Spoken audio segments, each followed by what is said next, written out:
S की online class में आपका स्वागत है। विद्यार्थियों, जैसे मैंने कल आपको आनुवांशिकी के बारे में बताया था, आनुवांशिकी क्या है, आनुवांशिकता क्या है, आनुवांशिक लक्षण किसे कहते हैं, आनुवांशिकी का जनक कौन है, उसका जैसे मेंडल इसका आनुवांशिकी का जनक है, उसका जीवन परिचय था। जीवन परिचय के अलावा हमने ये पढ़े कि मटर के पौधे को ही मेंडल ने क्यों चुना। इसके अलावा जो मटर के पादप में जो 7 विपर्यासी जो लक्षण पाए जाते हैं उनके बारे में भी अध्ययन किया। इसके अलावा हमने कल कुछ इससे संबंधित यानी कि शब्दावली, उनकी डेफिनेशनों के बारे में भी पढ़ा था। उसी चैप्टर में आगे का टॉपिक है एक जीनी वंशागति का प्रयोग, या हम इसको एकल संकरण प्रयोग के नाम से भी जानते हैं। कल मैंने आपको इसकी डेफिनेशन भी बताई थी कि जब एक जोड़ी विपरीत लक्षणों वाले जनकों के मध्य संकरण कराया जाता है तो उसे हम एक जीनी वंशागति कहते हैं या एकल संकरण प्रयोग कहते हैं। ध्यान से सुनो दोबारा। जब एक जोड़ी विपरीत लक्षणों वाले जनकों के मध्य संकरण कराया जाता है तो उसे हम एक जीनी वंशागति कहते हैं या एकल संकरण कहते हैं। इसका प्रयोग देखते हैं हम। प्रयोग,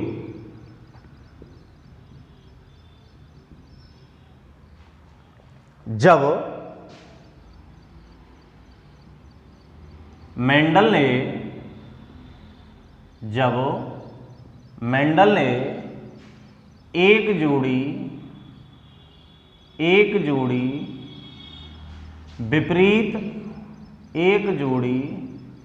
विपरीत लक्षणों वाले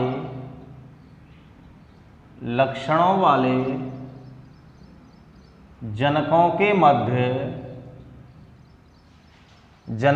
मध्य या हम ये भी कह सकते हैं कि जब मेंडल ने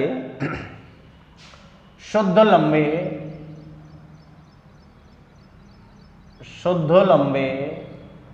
एवं शुद्ध बौने मटर के पादपों के मध्य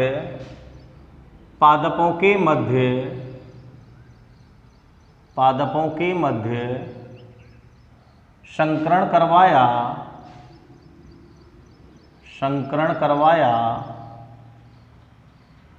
तो प्रथम पीढ़ी में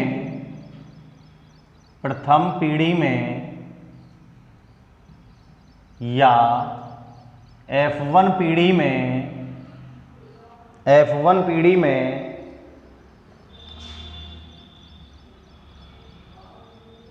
सभी पादप अशुद्ध लंबे प्राप्त हुए।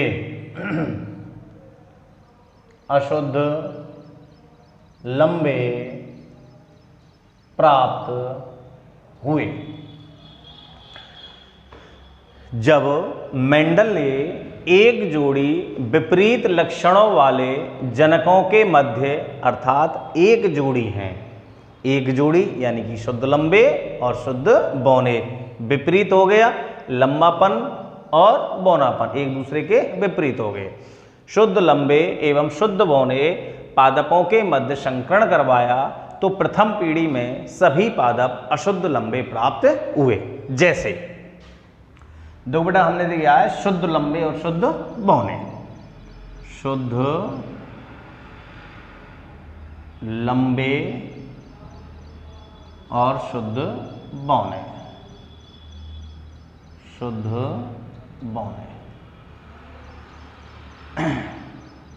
शुद्ध लंबे को कैपिटल टी से प्रदर्शित करते हैं और शुद्ध बौने को स्मॉल टी से प्रदर्शित करते हैं। इन दोनों के मध्य संकरण करवाया, ये सब संकरण करवाया तो ये पीढ़ी हो गई आपकी जनक।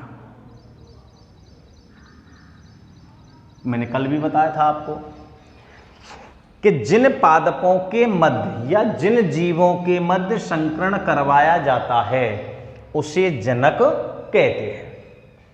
तो शुद्ध लंबा ले लिया और शुद्ध बौना ले लिया। अब यहाँ अर्धसूत्री विभाजनों के द्वारा, अर्धसूत्री विभाजन के द्वारा गैमेटोजेनेसिस की क्रिया होती है, अर्थात युग्मकों का निर्माण होता है। अर्धसूत्री विभाजन हो गया, इसके युग्मक बन जाएंगे कैपिटल टी कैपिटल टी, ऐसे ही इनके बन जाएंगे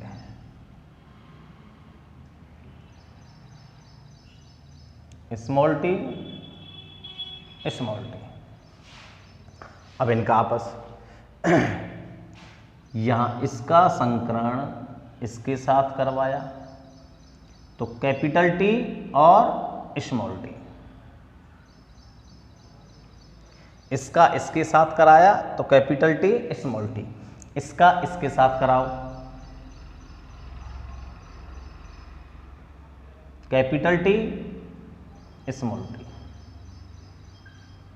इसका इसके साथ कराओ कैपिटल टी स्मॉल टी, इसका इसके साथ करवाओ कैपिटल टी स्मॉल टी। तो हमारे पास 4 प्रकार के पादप प्राप्त हुए। ये हो गए युग्मक, या युग्मक लिख देते हैं। ये आपकी F1 पीढ़ी हो गई, F1 पीढ़ी। ऊपर भी यही लिखा हुआ है कि जब मेंडल ने एक जोड़ी विपरीत लक्षणों वाले जनकों के मध्य अर्थात शुद्ध लंबे और शुद्ध बौने पादपों के मध्य संकरण करवाया तो प्रथम पीढ़ी में सभी पादप अशुद्ध लंबे प्राप्त हुए। तो सारे के सारे जो पादप हैं वो कैसे हैं? अशुद्ध लंबे। F1 पीढ़ी में सभी पादप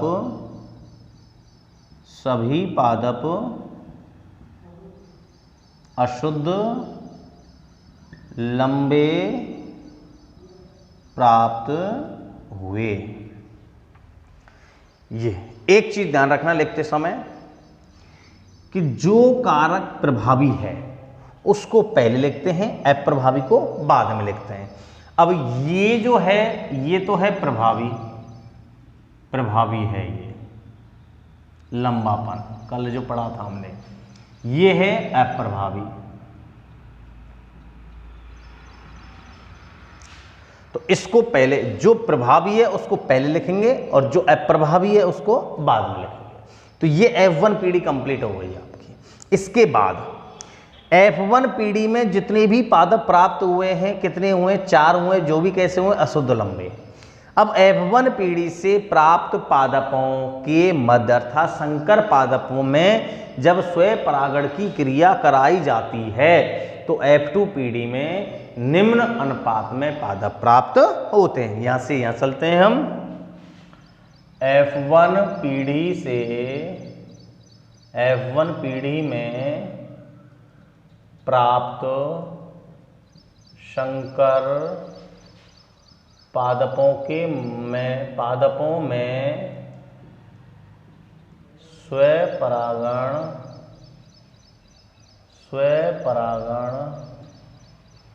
कराया जाता है तो F2 पीढ़ी में निम्न अनुपात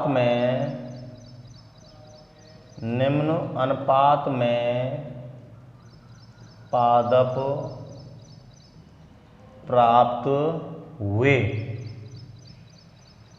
यहां के बाद F1 पीढ़ी में जो पादप प्राप्त हुए हैं संकर पादप ये हैं। कैसे हैं? सभी अशुद्ध लंबे। इनके अंदर जब स्वयं परागण की क्रिया कराई जाती है तो F2 पीढ़ी में निम्न अनुपात में प्राप्त होते हैं। यहां से ये एक पादप ले लिया कोई सा भी, स्वयं परागण क्रिया कराई तो यहां पर F2 पीढ़ी निकालेंगे हम। F2 पीढ़ी निकालने के लिए हम चेकर बोर्ड का प्रयोग करेंगे। ये है, ये ही स्वयं परागण की क्रिया कराएंगे हम। स्वयं परागण की क्रिया इसलिए कराएंगे क्योंकि पादप कैसा है? द्विलिंगी। ध्यान रखना इस चीज को कि वे पादप जो द्विलिंगी अर्थात नर और मादा दोनों जननांग उसी पादप में पाए जाते हैं तो उसको हम द्विलिंगी कहते हैं। क्या कहते हैं? द्विलिंगी। और स्वपरागण की यही कंडीशन है कि जब पादप द्विलिंगी होगा, आपने फर्स्ट यूनिट में जो मैंने पढ़ाया था आपको, आप व्रतबीजी पादपों में जनन, तो वहां पर कि स्वपरागण जब होगा जब पादप कैसा होगा? द्विलिंगी होगा। ये है कंडीशन। तो यहां पादप कैसा है? यानी कि द्विलिंगी, नर भी होगा और मादा भी होगी। तो कैपिटल टी और स्मॉल टी, कैपिटल टी और स्मॉल टी। ये F2 पीढ़ी है आपकी, F2 पीढ़ी। इसका संगण इसके साथ कराएंगे तो देखो कैपिटल टी, कैपिटल टी, इसका कराएंगे तो कैपिटल टी स्मॉल टी। प्रभावी कारक पहले, अप्रभावी बाद में। कैपिटल टी स्मॉल टी, इसका और इसके साथ करा दिया हमने, इसका इसके साथ, तो कैपिटल टी और स्मॉल टी, स्मॉल टी और स्मॉल टी। ये F2 पीढ़ी में है। अब हम F2 पीढ़ी में जो पादप प्राप्त हुए उनका जब हम अनुपात निकालते हैं, अनुपात निकालने के लिए कल मैंने दो चीज पढ़ाई थी आपको, फिनोटाइप और जीनोटाइप, लक्षण प्रारूप और जीन प्रारूप। लक्षण प्रारूप फिर से याद रखो, किसी भी जीव की बाह्य प्रादर्श संरचना उसकी फिनोटाइप कहलाती है, अक्षर लक्षण प्रारूप कहलाता है। बाह्य लक्षणों के आधार पर जब हम किसी पादप की पहचान करते हैं तो उसको हम लक्षण प्रारूप कहते हैं, फिनोटाइप कहते हैं। और जीनोटाइप की बात करें तो किसी भी जीव की जीनीय संरचना अर्थात आनुवंशिक जो संगठन है उसको हम उसकी जीनोटाइप कहते हैं, जीन प्रारूप कहते हैं। अब अनुपात निकालते हैं, सबसे पहले फिनोटाइप निकालते हैं। फिनोटाइप, लक्षण प्रारूप अनुपात। देखो बाह्य आधार पर कैसा पादप है? कैपिटल टी, कैपिटल कैसा है? प्रभावी, कैसा है? शुद्ध लंबा, अर्थात शुद्ध लंबा हो गया ये। यहां कैपिटल टी स्मॉल टी, यहां पादप कैपिटल टी स्मॉल टी कैसे थे? अशुद्ध लंबे, यानी कि बाह्य आकार कैसा हो गया? लंबा। बाह्य जो संरचना हो गई इसकी क्या हो गई? लंबापन हो गया। तो एक लंबा, दो लंबा। ये तीसरा भी पादप कैसा है? लंबा है। चौथा पादप देखिए आप, स्मॉल टी है, स्मॉल टी कहाँ है? अप्रभावी में। अप्रभावी कैसे हैं? शुद्ध बौने, अर्थात तीन पादप तो कैसे हैं? लंबे, एक कैसा है? बौना। तो फिनोटाइप जो अनुपात है इसका हो जाएगा 3:1, अर्थात तीन पादप तो लंबे और एक पादप बौना। अब हम जीनोटाइप की बात करते हैं, जीन प्रारूप की। जीनोटाइप निकालिए, यानी कि जीनीय संरचना के आधार पर। देखिए कैपिटल टी, कैपिटल दोनों कैसे हैं? शुद्ध लंबे। कैसे हैं? शुद्ध लंबे। यहां लिख देता हूं आपके लिए, मेरे को, शुद्ध लंबे। ये हो गया अशुद्ध लंबे। ये कैसा हो गया? अशुद्ध लंबे। ये कैसा हो गया? शुद्ध बौने। ठीक है साहब। अब देखो, अब आपको कोई प्रॉब्लम नहीं होगी जीनोटाइप निकालने में। शुद्ध लंबा है, कितने पादप हैं? एक अनुपात। अशुद्ध लंबे कितने हैं? दो, एक और एक, दो लिख दिया हमने। शुद्ध बौना कितना है? एक, ये एक लिख दिया हमने। तो ये इसका अनुपात निकल आया। तो F2 पीढ़ी में जो पादप हुए वो फिनोटाइप, उनका अनुपात कौन सा हुआ? 3:1, अर्थात तीन पादप तो लंबे, एक पादप बौना। जीनोटाइप अनुपात में जाएंगे हम तो एक पादप शुद्ध लंबा, दो पादप अशुद्ध लंबे और एक पादप शुद्ध बौना। तो F2 पीढ़ी में ये अनुपात हमारे सामने निकल के आ गया। इसको आप कॉपी में वो कर लीजिए नोट। एक बार फिर आपको एक्सप्लेन कर देता हूं, साथ के साथ आप इसको नोट भी करते चलो। टॉपिक का नाम है हमारा एक जीनी वंशागति का प्रयोग या एकल संकरण प्रयोग। ध्यान रखना, एकल माने एक। जब मेंडल ने एक जोड़ी, सबसे पहली बात तो कल डेफिनेशन में बताई थी कि एकल संकरण प्रयोग किसे कहते हैं, कि जब एक जोड़ी विपर्यासी मतलब विपरीत, एक दूसरे के विपरीत होने चाहिए। तो जब एक जोड़ी विपरीत लक्षणों वाले जनकों के मध्य संकरण कराया जाता है तो उसे हम एकल संकरण कहते हैं। अब इसका प्रयोग अगर हम देखते हैं तो जब मेंडल ने एक जोड़ी विपरीत लक्षणों वाले जनकों के मध्य, जो प्रयोग है वही भाषा है, एक जोड़ी विपरीत लक्षण। अब एक जोड़ी में विपरीत लक्षण जो मटर के पादप में लिए वो कौन से लिए? शुद्ध लंबा और शुद्ध बौना। पादपों के मध्य संकरण करवाया तो प्रथम पीढ़ी में सभी पादप अशुद्ध लंबे प्राप्त हुए। अब इसका प्रयोग करके देखते हैं। जैसे एक जोड़ी है, कैसे हैं? शुद्ध लंबे हैं और शुद्ध बौने हैं।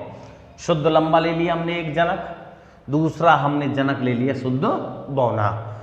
कल बताया था मैंने जो 7 जो लक्षण थे पादप के मटर के अंदर कि लंबापन कैसा है? प्रभावी। बौनापन कैसा है? अप्रभावी। तो ये हो गए साहब हमारे जनक। जनक वो होंगे कि जिन पादप या जिन जीवों के मध्य संकरण करवाया जाता है उन्हें जनक कहते हैं, और संकरण के तत्पश्चात जो प्राप्त होता है उसको हम संतति कहते हैं। ये हो गए जनक। अर्धसूत्री विभाजन हुआ, अर्धसूत्री विभाजन के पश्चात युग्मकों का निर्माण हो गया और 2 प्रकार के युग्मक बन गए। इसके कैपिटल टी कैपिटल बांट दिया, स्मॉल टी स्मॉल टी। अब इनके मध्य संकरण करवा के F1 पीढ़ी प्राप्त करेंगे। कैपिटल टी का संकरण स्मॉल टी के साथ कराते हैं तो कैपिटल टी और स्मॉल टी लिख दिया। इसका इसके साथ भी करवाना है हमें तो कैपिटल टी और स्मॉल टी, कैपिटल टी और स्मॉल टी।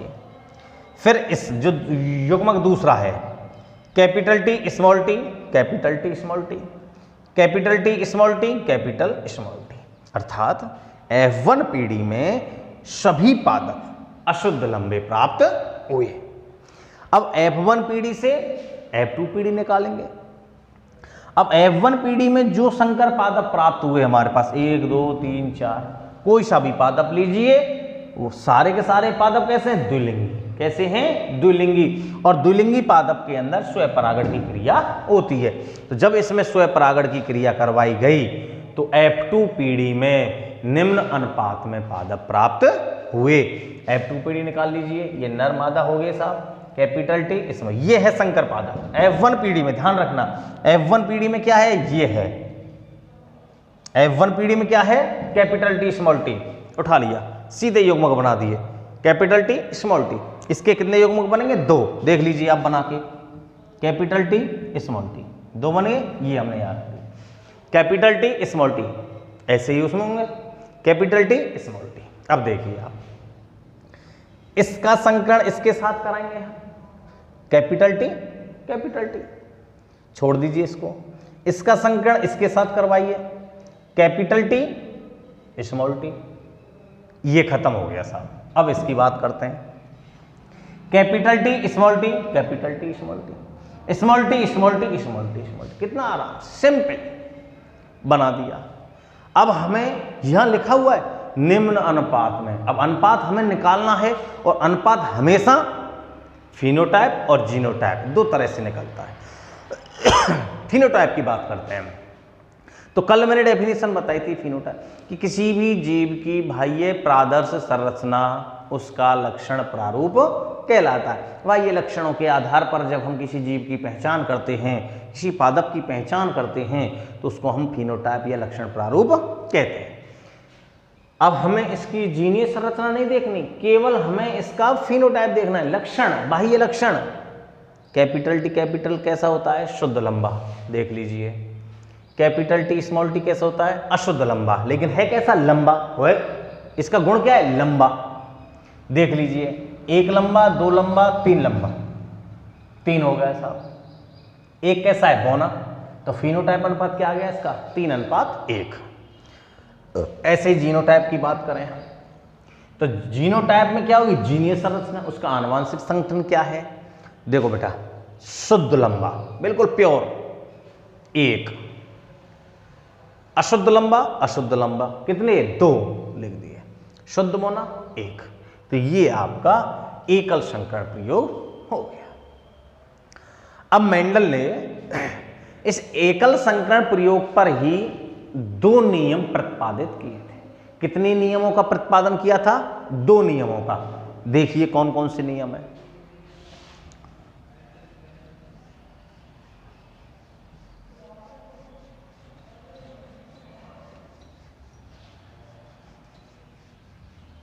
देखिए मेंडल ने 2 नियमों का प्रतिपादन किया। पहला नियम है आपका प्रभाविता का नियम। प्रभावता का नियम। फर्स्ट नियम कौन सा दिया उन्होंने? प्रभाविता का नियम। देखिए मेंडल ने जब शुद्ध लंबे और शुद्ध बौने, शुद्ध लंबा कौन सा था? प्रभावी गुण। शुद्ध बौना कौन सा है? अप्रभावी गुण। अर्थात हम सीधे ये भी कह सकते हैं कि मेंडल ने जब शुद्ध प्रभावी, शुद्ध है तो प्रभावी गुण हो गया, तो मेंडल ने जब प्रभावी और अप्रभावी जनकों के मध्य संकरण करवाया तो F1 पीढ़ी में प्रभावी गुण प्रकट होता है। हुआ कि नहीं हुआ? अभी जस्ट हुआ था। F1 पीढ़ी में अशुद्ध लंबे पादप हुए थे सभी। तो लंबापन क्या है? प्रभावी गुण। बौना कैसा? अप्रभावी। दोबारा से सुनो। मेंडल ने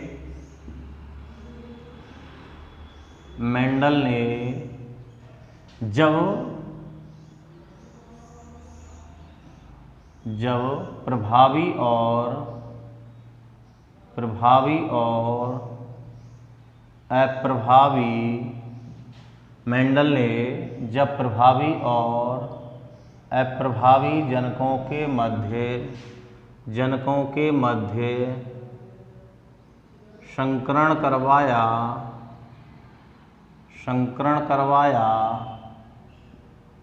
तो प्रथम पीढ़ी में प्रभावी गुण प्रकट हुआ। प्रभावी गुण प्रकट हुआ।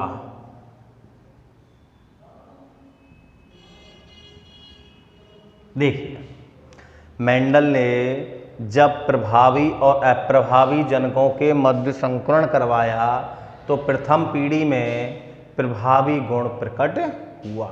अर्थात प्रभावी गुण अप्रभावी गुण को प्रकट होने नहीं देता है। कहाँ? F1 पीढ़ी में। इसलिए इस नियम को प्रभाविता का नियम कहते हैं। जैसे जस्ट वाला एग्जाम्पल लेंगे, अभी वाला हम, कि जब मेंडल ने शुद्ध लंबे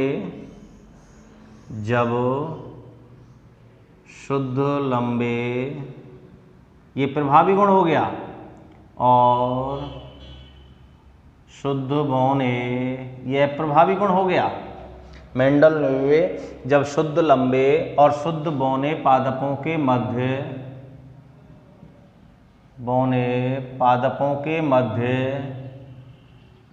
संकरण करवाया तो प्रथम पीढ़ी में सभी पादप अशुद्ध लंबे प्राप्त हुए। अशुद्ध लंबे प्राप्त हुए।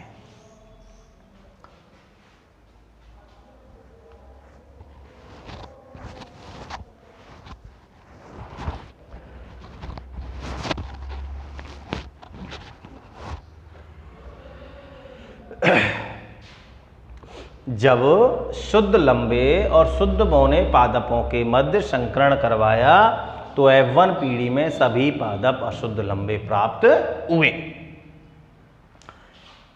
कैपिटल टी, स्मॉल टी युग्मक बना दीजिए आप। कैपिटल टी इसके बना दीजिए स्मॉल टी। ये इसका प्रभावी जनक हो गया, ये अप्रभावी जनक हो गया। ये शुद्ध लंबा है, ये शुद्ध बौना है। ये युग्मक बन गए आपके। तो F1 पीढ़ी निकाल लीजिए। अब चारों के चारों पादप कैसे प्राप्त होंगे? अशुद्ध लंबे।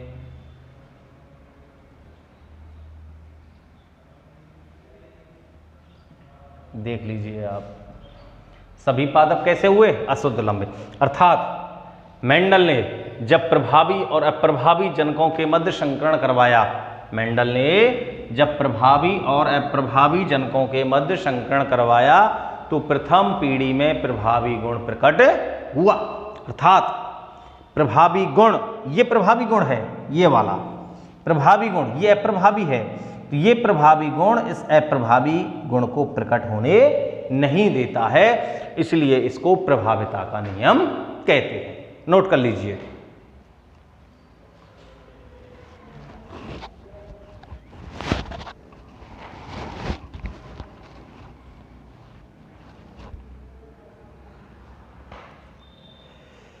दूसरे नियम की ओर चलते हैं साहब हम।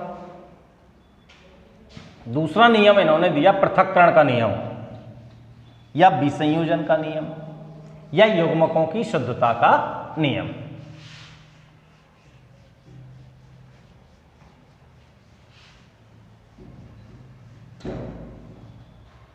दूसरा हो गया दूसरा नियम पृथक्करण का नियम। पृथक्करण का नियम या इसको कहते हैं युग्मकों की शुद्धता का नियम। युग्मकों की शुद्धता का नियम। एक नाम और है इसका विसंयोजन का नियम। विसंयोजन का नियम। पृथक्करण का नियम, युग्मकों की शुद्धता का नियम या विसंयोजन का नियम। देखिए नाम देखिए आप बेटा, पृथक्करण, पृथक माने अलग अलग होना, युग्मकों की शुद्धता का नियम इसलिए कहते हैं क्योंकि युग्मक जो बनेंगे जो कैसे बनेंगे? शुद्ध बनेंगे। तीसरा बी माने अलग, संयोजन माने यानी टूटना। अब पृथक्करण के नियम की बात करें तो इस नियम के अनुसार, पहले ध्यान से सुनिए आप, इस नियम के अनुसार प्रत्येक कारक अपने लक्षण के लिए शुद्ध होता है।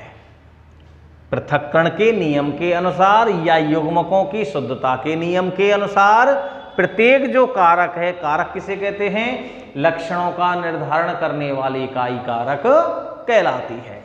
तो लक्षणों का निर्धारण करेगा ये। तो पृथक्करण के नियम के अनुसार प्रत्येक कारक अपने लक्षण के लिए शुद्ध होता है और दूसरे युग्मकों के साथ रहकर भी वह अशुद्ध नहीं होता है, इसलिए इसको हम युग्मकों की शुद्धता का नियम कहते हैं।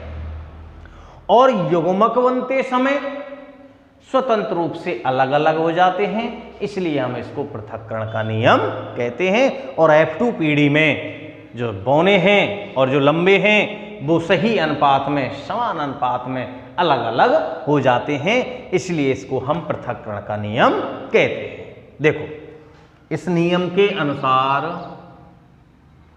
इस नियम के अनुसार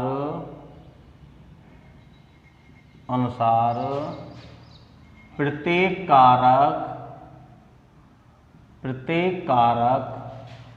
अपने लक्षण के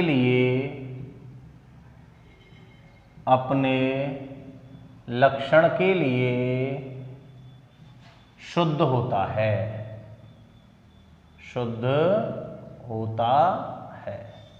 और दूसरे युग्मकों के साथ या दूसरे कारकों के साथ, दूसरे कारकों के साथ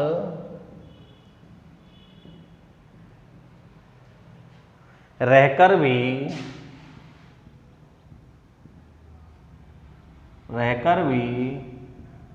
अशुद्ध नहीं होता है। और युग्मक बनते समय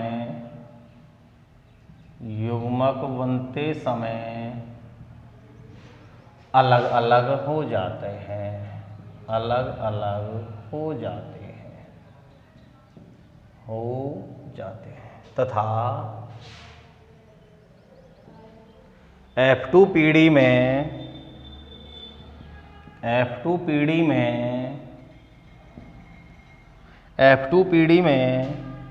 लंबे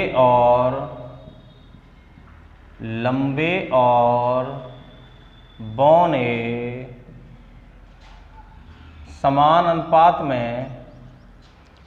अनुपात में या निश्चित अनुपात में अलग अलग हो जाते हैं। देखिए, सबसे पहले पृथक्करण का नियम, अलग अलग हो रहे हैं युग्मक बनते समय भी और F2 पीढ़ी में भी। दूसरा नामकरण युग्मकों की शुद्धता का नियम। युग्मक का शुद्धता का नियम क्यों कहते हैं? क्योंकि प्रत्येक जो कारक है, कारक क्या होता है? लक्षण को निर्धारण करने वाली इकाई। तो प्रत्येक कारक अपने लक्षण के लिए शुद्ध होता है और दूसरे कारकों के साथ रहकर भी अशुद्ध नहीं होता है, इसलिए इसको युग्मकों की शुद्धता का नियम कहते हैं। तो मेंडल ने एक जीनी वंशागति के प्रयोग के आधार पर दो नियमों का प्रतिपादन किया। पहला नियम था आपका प्रभाविता का नियम। जब मेंडल ने प्रभावी और अप्रभावी जनकों के मध्य संकरण करवाया तो प्रथम पीढ़ी में प्रभावी गुण प्रकट होता है, अर्थात प्रभावी गुण अप्रभावी गुण को प्रकट होने नहीं देता है। अर्थात प्रभावी गुण अप्रभावी गुण को प्रकट होने नहीं देता है, इसलिए इसको हम प्रभाविता का नियम कहते हैं। दूसरा नियम पृथक्करण का नियम। इस नियम के अनुसार प्रत्येक कारक अपने लक्षण के लिए शुद्ध होता है और दूसरे कारकों के साथ रहकर भी अशुद्ध नहीं होता है, इसलिए हम इसको युग्मकों की शुद्धता का नियम कहते हैं। ठीक, इसके बाद नेक्स्ट टॉपिक की ओर चलते हैं।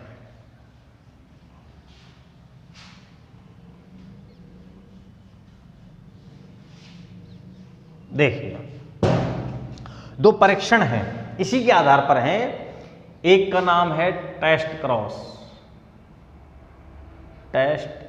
क्रॉस और दूसरा है बैक क्रॉस। तो सबसे पहले हम यानी कि टेस्ट क्रॉस का अध्ययन करते हैं। देखिए, टेस्ट का मतलब होता है परीक्षा यानी कि परीक्षण और क्रॉस का मतलब होता है संकरण, इसलिए हिंदी में नाम हो जाएगा इसका परीक्षण संकरण।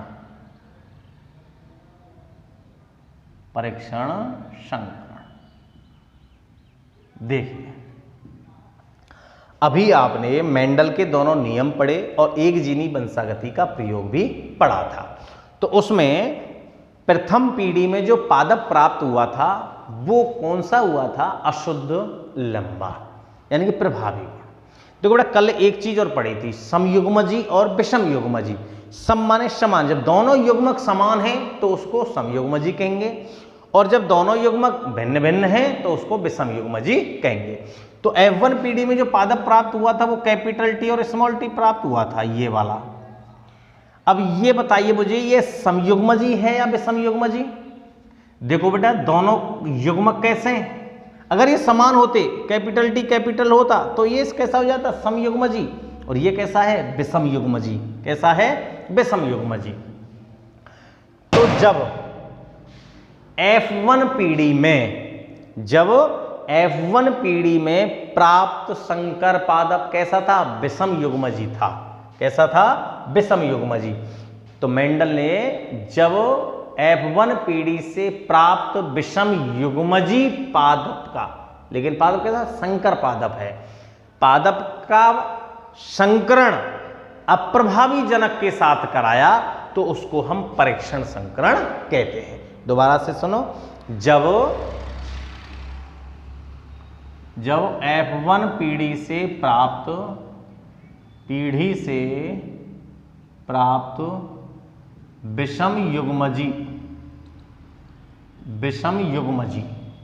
विषम जो युग्मजी था वो कौन सा था? कैपिटल टी और स्मॉल टी का संकरण अप्रभावी जनक।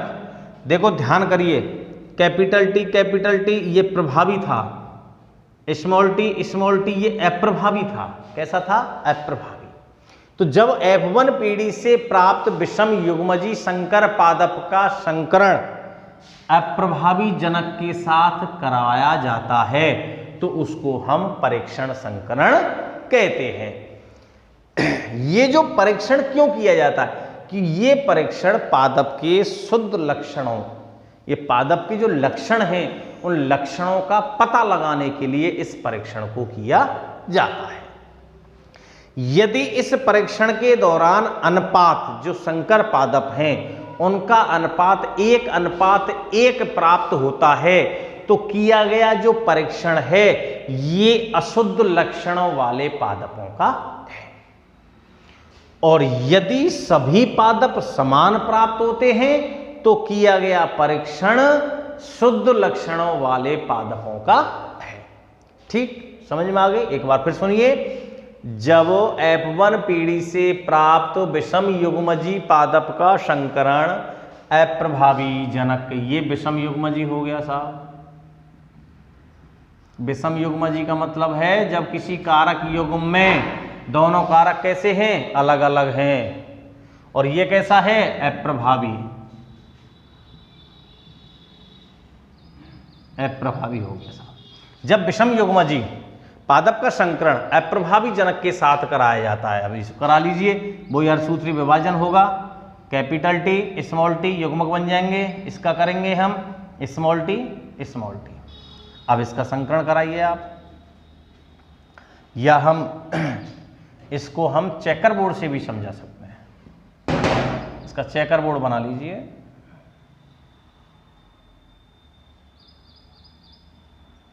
Capital T small T, small T small T, capital T small T, small T small T, capital T small T, small T small T.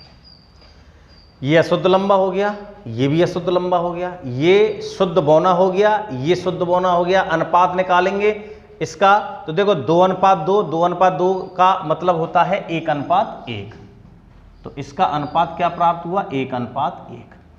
यदि किया गए परीक्षण में अनुपात 1:1 प्राप्त होता है तो किया गया जो परीक्षण है ये अशुद्ध लक्षणों वाले पादपों का है। और यदि सभी पादप एक समान प्राप्त होते हैं तो किया गया परीक्षण शुद्ध लक्षणों वाले पादप का है। तो ये आपका पहला कौन सा हो गया? यानी कि टेस्ट क्रॉस। एक बार फिर दोबारा रिपीट कर रहा हूं। जब F1 पीढ़ी से प्राप्त विषम युग्मजी, विषम युग्मजी का मतलब होता है जब किसी कारक युग्म में दोनों युग्मक अलग अलग हो, ये रे अलग अलग। जब F1 पीढ़ी से प्राप्त विषम युग्मजी पादप का संकरण अप्रभावी जनक के साथ करवाया जाता है तो उसको हम परीक्षण संकरण या टेस्ट क्रॉस कहते हैं। ये विषम युग्मजी हो गया, ये अप्रभावी हो गया, इसका अनुपात निकाला तो 1:1। तो ये जो इसका है किया गया जो परीक्षण है वो अशुद्ध लक्षणों वाले पादपों का है। दूसरा है बैक क्रॉस। बैक माने पीछा, इसकी हिंदी होती है बेटा संकर पूर्वज संकरण। संकर पूर्वज संकरण। यहां विषम युग्मजी पादप था तो यहां भी विषम युग्मजी पादप ही होगा। जब विषम युग्मजी पादप का संकरण अर्थात जब F1 पीढ़ी से प्राप्त विषम युग्मजी पादप का संकरण विषम युग्मजी कैपिटल टी स्मॉल टी का संकरण प्रभावी या अप्रभावी, अप्रभावी कैपिटल टी वो स्मॉल टी और प्रभावी कैपिटल टी। जब F1 पीढ़ी से प्राप्त विषम युग्मजी संकर पादप का संकरण चाहे तो आप अप्रभावी जनक के साथ कराओ चाहे प्रभावी जनक के साथ कराओ तो इसको हम संकर पूर्व संकरण या बैक क्रॉस कहते हैं। देख लीजिए, इसका इसके साथ कराएंगे, चेकर बोर्ड लगाओ। ये विषम युग्मजी पादप हो गया, ये हो गया प्रभावी जनक capital T small T, capital T small T. अनुपात वही 1:1। अब इसके साथ कराते हैं हम।